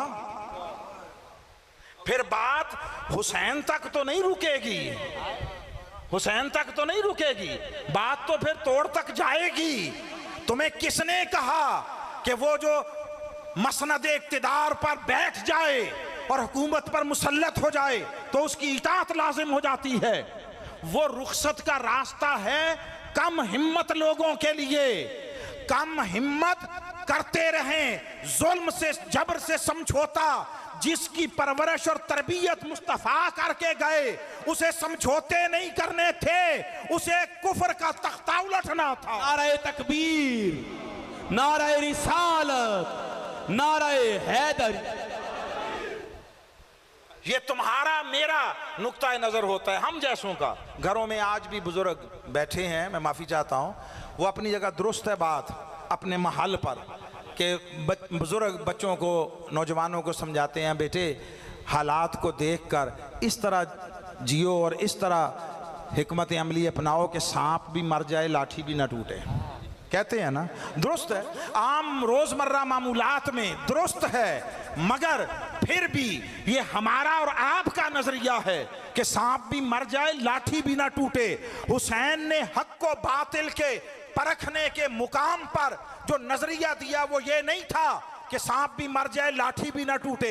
हुसैन का नजरिया ये था वजूद की लाठी रहे या ना रहे, जुल्म के सांप का सर कुचला जाना चाहिए, यजीदियत का सर कुचला जाना चाहिए। और हुसैन अपने मकसद जिंदगी में कामयाब हुए। वो तख्तो ताज बचा कर भी हार गया, हुसैन सर कटा कर भी जीत गया।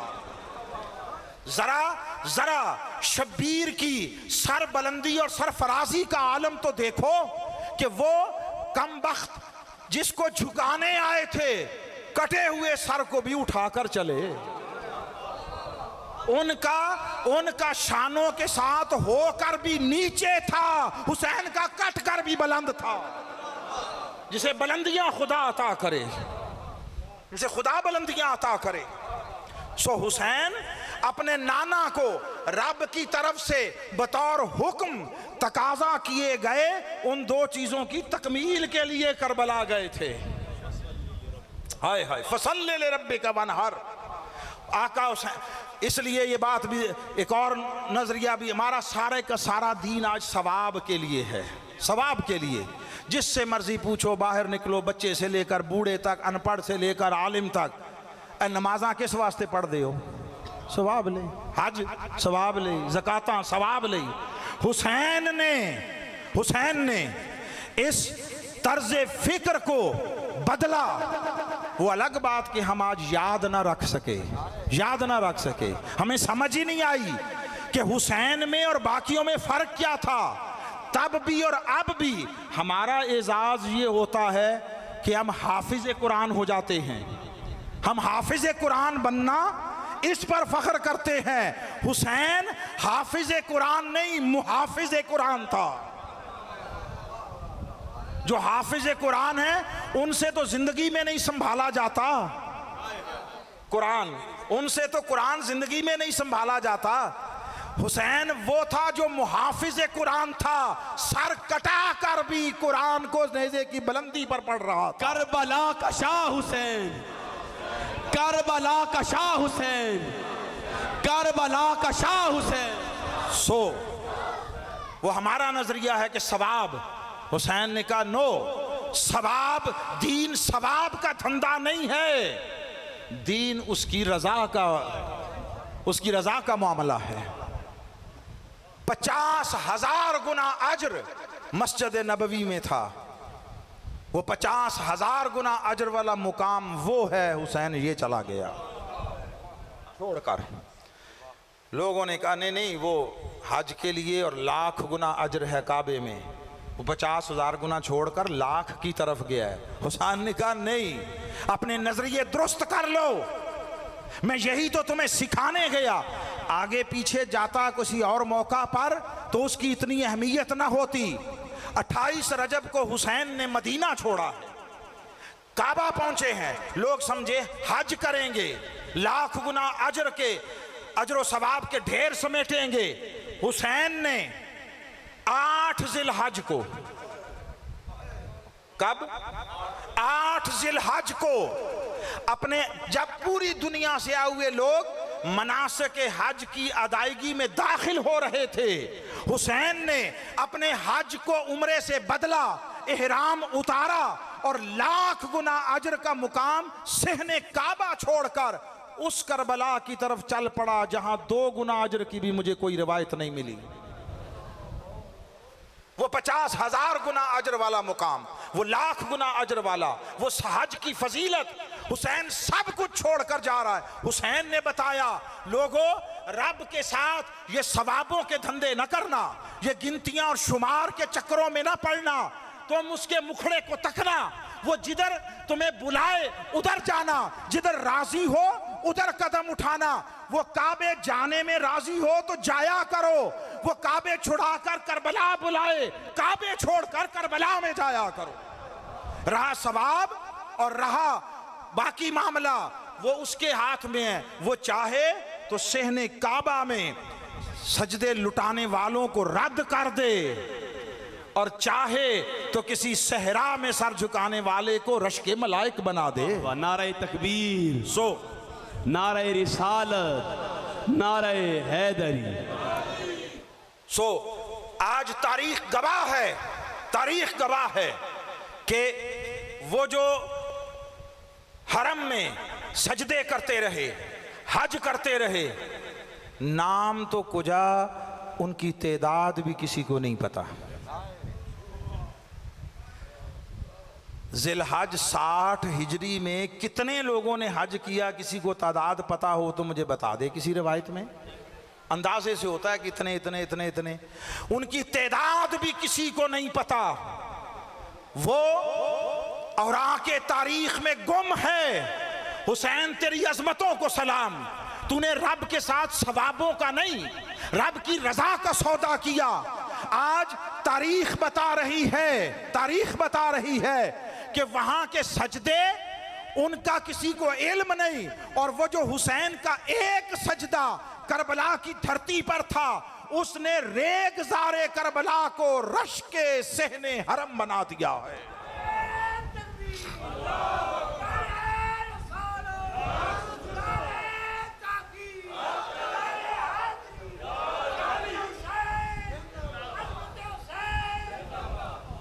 करबला को हुसैन के जाने से पहले कोई जानता न था।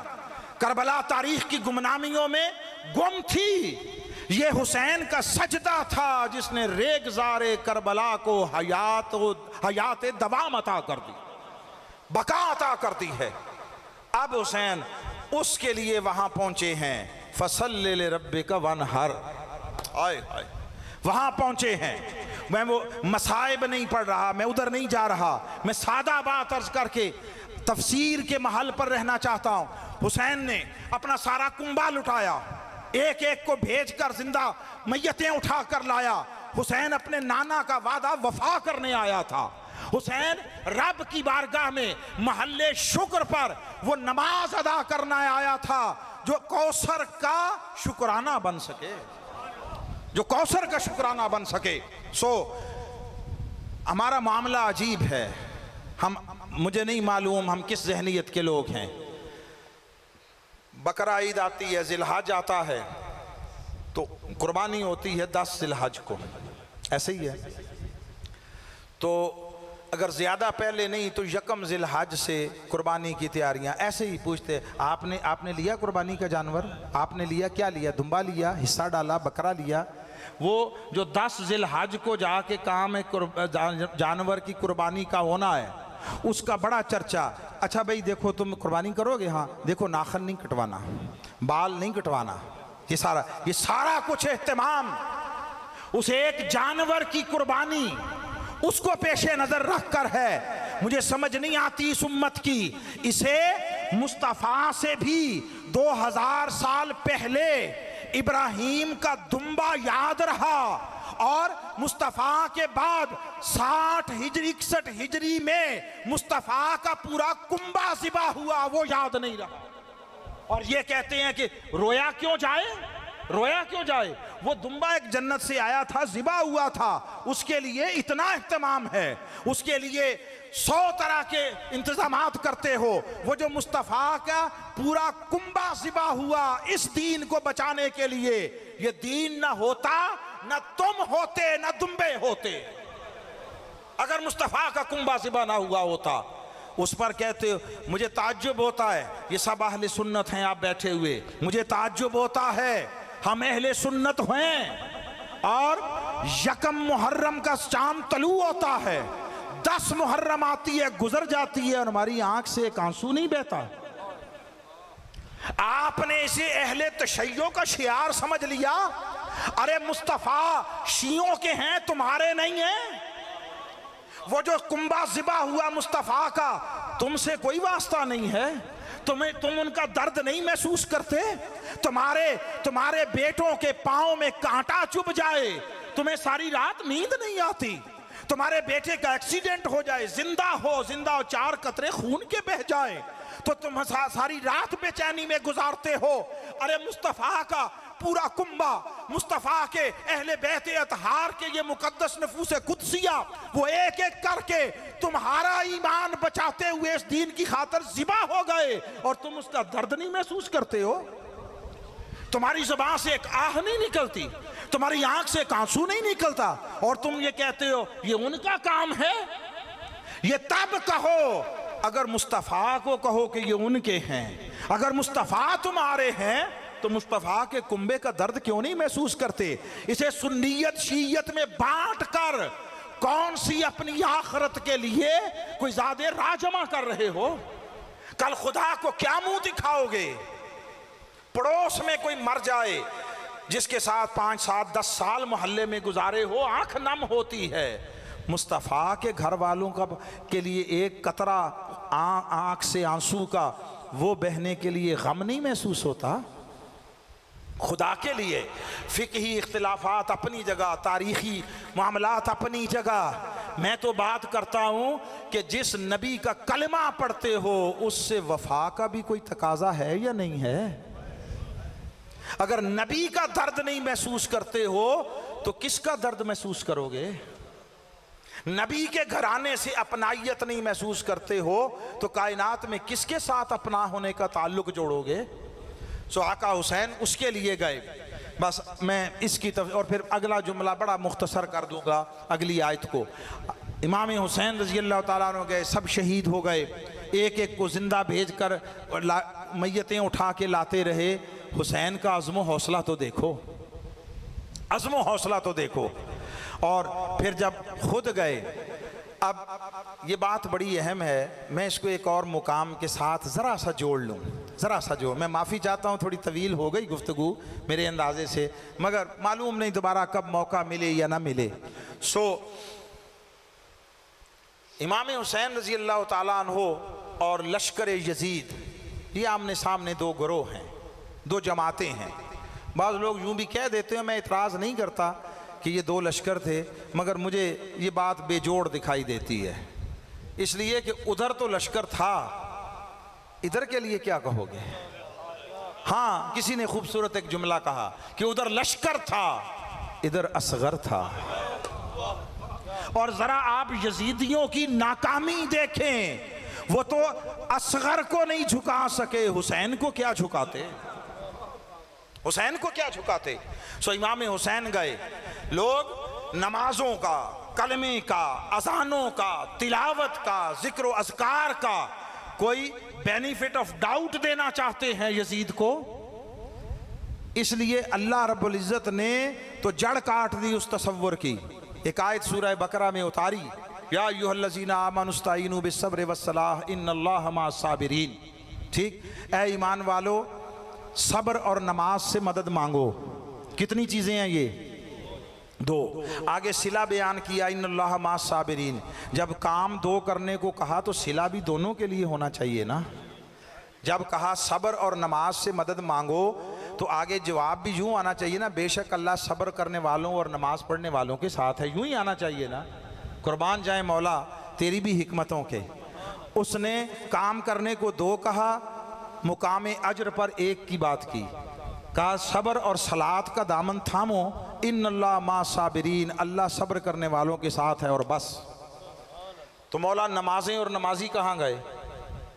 उसने कहा इधर ही हैं। तो उनके लिए नहीं सिला बयान किया, फरमाया दोनों के लिए बयान करता तो लोग मुगालतों में मुब्तला होते और लोग ये समझते कि हर सब्र वाला नमाजी है और हर नमाजी सब्र वाला है, जबकि ऐसा नहीं है। फरमाया सुनो, हर सब्र वाला नमाजी होगा, हर नमाजी जरूरी नहीं सब्र वाला भी। जहां सब्र होगा वहां नमाज होगी, मगर ये जरूरी नहीं जहां नमाज है वहां सब्र भी हो। अब ये मैंने एक बात की, अब मैदान करबला का मंजर देखिए। ये दो गिरोह आमने सामने हैं। अजानें दोनों तरफ थीं या नहीं थीं? थीं। नमाजें दोनों तरफ थीं या नहीं थीं? तिलावत दोनों तरफ थी या नहीं थी? जिक्र अज़कार